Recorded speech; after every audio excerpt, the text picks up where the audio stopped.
వరంగల్ను రాష్ట్రంలోనే number 1 educational హబ్గా తీర్చిదిద్దుతామని రాష్ట్ర ఐటీ మరియు పరిశ్రమల శాఖ మంత్రి దుద్దిళ్ల శ్రీధర్ బాబు అన్నారు. ములుగు రోడ్లోని లాల్ బహదూర్ కళాశాల స్థాపించి 50 సంవత్సరాలు పూర్తయిన సందర్భంగా కళాశాల ఆడిటోరియంలో ఏర్పాటు చేసిన స్వర్ణోత్సవ ముగింపు వేడుకలను జ్యోతి ప్రజ్వలన చేసి ప్రారంభించారు. ఈ సందర్భంగా మంత్రి శ్రీధర్ బాబు మాట్లాడుతూ ఉమ్మడి వరంగల్ జిల్లా మేధావులకు నిలయమని అన్నారు.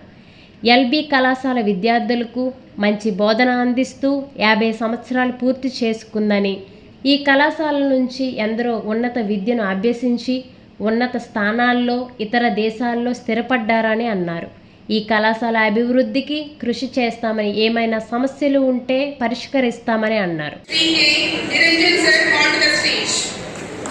టెక్నాలజీ ఏ విధంగానైతే విప్లవాత్మకంగా ముందుకు సాగుతా ఉందో, ప్రధానంగా కామర్స్ గ్రాడ్యుయేట్కి సంబంధించి, ఇంజనీరింగ్ కోర్సు చదివే గ్రాడ్యుయేట్కి సంబంధించి రాష్ట్ర ప్రభుత్వం బ్యాంకింగ్, ఫినాన్షియల్, అదేవిధంగా ఇన్ఫ్రాస్ట్రక్చర్, మరి ఇన్సూరెన్స్ కంపెనీకి సంబంధించిన ప్రధానమైన కంపెనీస్తో మాట్లాడి వారికి రాబోయే కాలంలో వారి ఉద్యోగ అవకాశాలను ఆలోచన చేసి ఆ ఇండస్ట్రీ లీడర్స్ ద్వారానే వారితోని టీచింగ్ ఇప్పించి ముందుకు తీసుకెళ్లే ప్రయత్నం.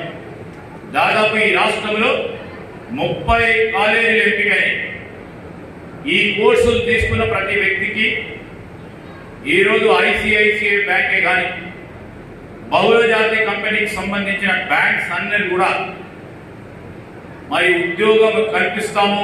2వ సంవత్సరం 3వ సంవత్సరం వారు ఈ కోర్సు కంప్లీట్ చేసిన తర్వాత కనీసం 25,000 రూపాయలతో వారికి డిగ్రీ కంప్లీట్ అయిన తర్వాత ఉద్యోగ అవకాశం కల్పిస్తారని చెప్పారు.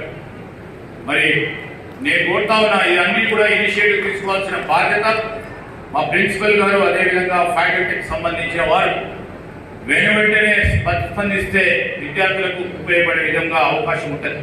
నేను కరెస్పాండెంట్ గారిని, సెక్రటరీ గారిని కోరుతా ఉన్నా, when we take some initiative at the highest level, how well we can connect with that initiative, it should be the concern of the management, should be the concern of the college, and immediately we have to cling to it.